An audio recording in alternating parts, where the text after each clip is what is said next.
Welcome back, everyone. Today we're going deep into The Secret. It's a book that made some pretty bold claims like your thoughts can actually shape your reality. We've got excerpts from the book itself, The Secret, by Rhonda Byrne, and she brought in over 20 experts to share their insights too. So we're going to break down the main ideas and see, how they might apply to your life. Have you ever thought about whether there's a way to get the things you want, like a better job or a relationship or even just a parking spot, when you really need one? Well, The Secret claims it has the key, and it all starts with something called the law of attraction. Yeah, it's interesting how this idea flips things around. Like instead of being passive, Yeah. just letting life happen, it says we can be active creators of our own experiences. Oh, so instead of being, just along for the ride, The Secret suggests we can actually be in the driver's seat. I'm curious, but also a little skeptical. Can you tell me more about this law of attraction? What does like attracts like really mean here? Well, it's not just about magnets sticking to the fridge. It's about how our thoughts and feelings kind of have a frequency, an energetic frequency, and we attract things that match that frequency. So like if you worry about money all the time, you might actually be attracting more money problems. But if you focus on abundance and gratitude, good things might start coming your way. Okay, I can see how that could apply to money. But what about other parts of life? Could I really get my dream job just by thinking about it? That's what The Secret argues, and it lays out a three-step process to do it. Ask, believe, receive. The first step, asking, is about being super clear about what you want, not just kind of wishing for it, but writing it down. Like you're already grateful for having it. So it's more than just wishing. It's like actively deciding what you want and feeling thankful in advance. Exactly. And then comes believing. This is all about having unwavering faith. Act, speak, and think as if what you want is already real. The book is really clear that doubt will block the whole process. So no second guessing or what ifs. Confidence is key. Absolutely, and the last step is receiving. But it's not just sitting back and waiting for things to happen. You got to align your energy with the feeling of already having what you want. Truly embody that feeling. One expert in the book, David Shermer, talks about manifesting a parking space. I know it sounds small, but he used this to always find parking, even when it was crowded. That's a great example of how even little things can be affected, and how practicing this can make you better at attracting what you want. Okay, I'm starting to get how this all fits together. But honestly, the idea that thoughts can actually change reality is mind-blowing.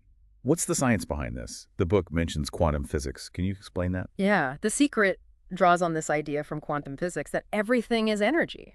And this energy vibrates at different frequencies, and that includes our thoughts and feelings. So the law of attraction suggests that by focusing on what we want and feeling the right emotions, we're tuning our frequency to match that desire. And that makes it more likely to show up in our lives. So it's not just magical thinking. There's actually some science behind it. I'm starting to see why this secret was so popular. It definitely offers a powerful perspective on how we can shape our own lives. Okay, I'm ready to go deeper. The Secret talks a lot about mastering our thoughts and feelings. What's that all about? It basically says our feelings are like a guidance system. They tell us if our thoughts are aligned with what we truly want. Negative feelings like worry, fear, or doubt mean we're focusing on what we don't want. And according to the law of attraction, that can actually attract more of those unwanted things. Oh, wow. So if I'm stressing about a deadline at work, I could actually be bringing more stress and problems to the project. It definitely makes you think about how important it is to be aware of our thoughts Right. and try to shift them towards what we want to experience. The book has some techniques for doing this that we can get into. Yes, please tell me more about those. Well, they have these things called secret shifters. They're simple things you can do to instantly change how you feel, like listening to music you love or spending time in nature, or even just remembering happy memories. These can help you switch from a negative vibe to a more positive one. So it's like having a set of tools to boost your mood. I like that. Are there any other techniques? They also talk about something called pruning shears of revision. It's from Neville Goddard. And he says to mentally revise any bad experiences from your day before you go to sleep. So like if you had a stressful meeting, imagine it going differently with a positive outcome. That's interesting. I've heard of visualization for achieving goals, but I never thought about using it to reframe things that already happened. So it's like consciously rewriting the story to be more positive. Exactly. And if you do this regularly, you can actually reprogram your subconscious mind and make a more positive default setting. I'm seeing how important this is. Mastering our thoughts and emotions is really at the heart of the secret. It's not just thinking positive. It's about having control over what's going on in our minds. It's about shifting from autopilot to deliberate creation. And once you get this, you can start applying it to all areas of your life: money, relationships, health, everything. And that's exactly where we're going next. I'm excited to explore how to put these principles into practice in real life. Let's see how the secret can be used in real life situations. Starting with money, I think a lot of people worry about finances, but the book says that changing your mindset can make a huge difference. So instead of stressing about bills and debt, we should focus on abundance and prosperity. That's the idea. One of the experts in the book, Jack Canfield, tells a story about manifesting $1 million royalty check.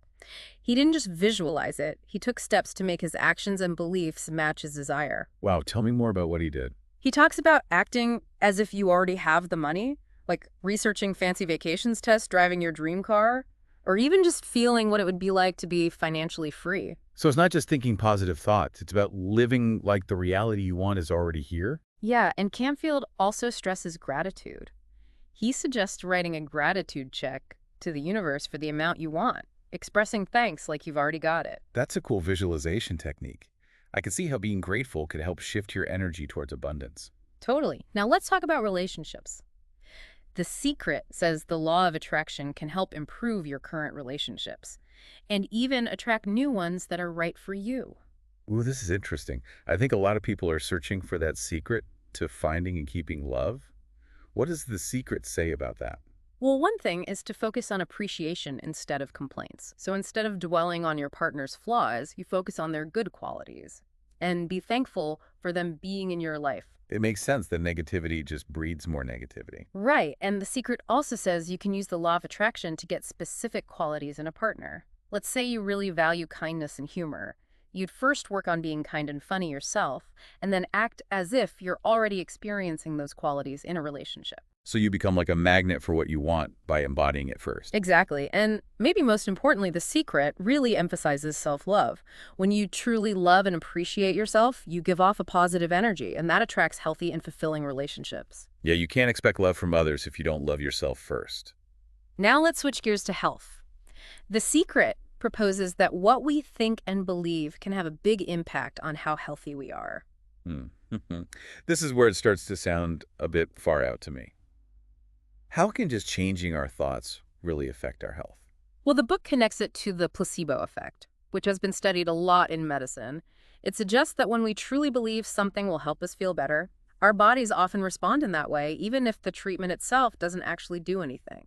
So our beliefs can actually cause physical changes in our bodies. It's pretty amazing, right? It shows how strong the connection is between our mind and body, and The Secret takes it even further, saying we can use this power on purpose to help ourselves heal and feel good. So instead of focusing on our aches and pains or being afraid of getting sick, Yeah. we should concentrate on feeling perfectly healthy. That's the idea. The book encourages us to visualize a healthy and energetic body and to cultivate positive emotions like joy, gratitude, and peace, which are believed to have a healing effect. They also talk about Morris Goodman. He used visualization to recover from a paralyzing accident. His story really shows how powerful the mind can be in healing the body. It reminds us that we're not just stuck with whatever happens to us. We have this incredible ability to heal and regenerate. All this talk about thoughts influencing reality makes me think about something the book calls the universal mind. What is that exactly, and how does it fit in? The universal mind is an idea that's been around for a long time. In spirituality and philosophy, The Secret presents it as a field of unlimited possibility, a source of endless creativity and abundance. So it's like a cosmic consciousness or an ultimate source of energy? Yeah, you could think of it that way. And the Yeah. book says that we're all connected to this universal mind. We're all part of this huge web of energy. Okay, so we're not just separate individuals, we're all part of something much bigger. But if that's true, how do we explain all the bad stuff in the world? All the suffering? That's a tough question a lot of people ask. The Secret acknowledges that negativity exists, but it says we have a choice in how we react to it. So we can either focus on the darkness, or we can choose to focus on the light. Exactly. The book says that fighting against negative events actually makes them stronger. So instead of dwelling on what we don't want, we should focus our energy on solutions and positive outcomes. So instead of being anti-war, be pro-peace. Instead of fearing illness, focus on well-being. Exactly. It's about aligning your energy with the world you want to create for yourself and for everyone. I really like this idea of shifting from problems to solutions. I've noticed that when I choose to focus on the positive, I feel more empowered and hopeful. It's a powerful shift in perspective, and The Secret says that as more people think this way, we can create a more positive and harmonious world. That's a beautiful thought, and it's definitely a message I support. But I have to admit, it can be hard to put these principles into practice in real life. Life throws us curveballs, and it's easy to slip back into negative thinking. Do you have any advice on how to stay on track? Well, The Secret does offer some practical tips for staying positive when things get tough. One that stuck with me was using those secret shifters we talked about. Ah, yeah, those little things you can do like listening to music or getting out in nature. Right, it's like having a whole bunch of ways to boost your mood. Whenever you feel those negative thoughts coming in, you can use a secret shifter to get back to a more positive place. It's simple, but it works. You can really interrupt those negative thought patterns. I also thought the pruning shears of revision technique was really interesting. Mentally changing those bad experiences before you go to sleep. It's a way to reframe things and shift your energy before the next day even starts. Have you ever tried that? I have, and it's actually really helpful. It's like you're taking charge of your own story and choosing to focus on the good stuff. It's like you're deciding which seeds you want to plant in your mind, right? Exactly. And remember, even small changes in your thoughts and feelings can make a difference in your life. So it's not about being positive all the time. It's more about being aware of our thoughts and making choices about where we put our energy. That's the main point. The secret isn't some magic solution. It's more like a philosophy that reminds us that we have more power over our lives than we might think. It all comes back to that idea that our thoughts create our reality, which is a huge concept and can be kind of overwhelming. It definitely makes you think. Now that you've learned about the secret, what do you want to create in your life? What kind of reality do you want to see? Those are big questions, and I don't know if there are easy answers. But I think by understanding and using The Secret, we can all be more aware of how we create our own experiences. This deep dive was just a taste of what The Secret is all about. There's so much more in the book and in the work of all those experts. So keep exploring, keep trying out the techniques and see how they work for you. And remember, the power to create the life you want is inside you. You never know what amazing things you might create. Until next time, keep those thoughts positive and those intentions clear.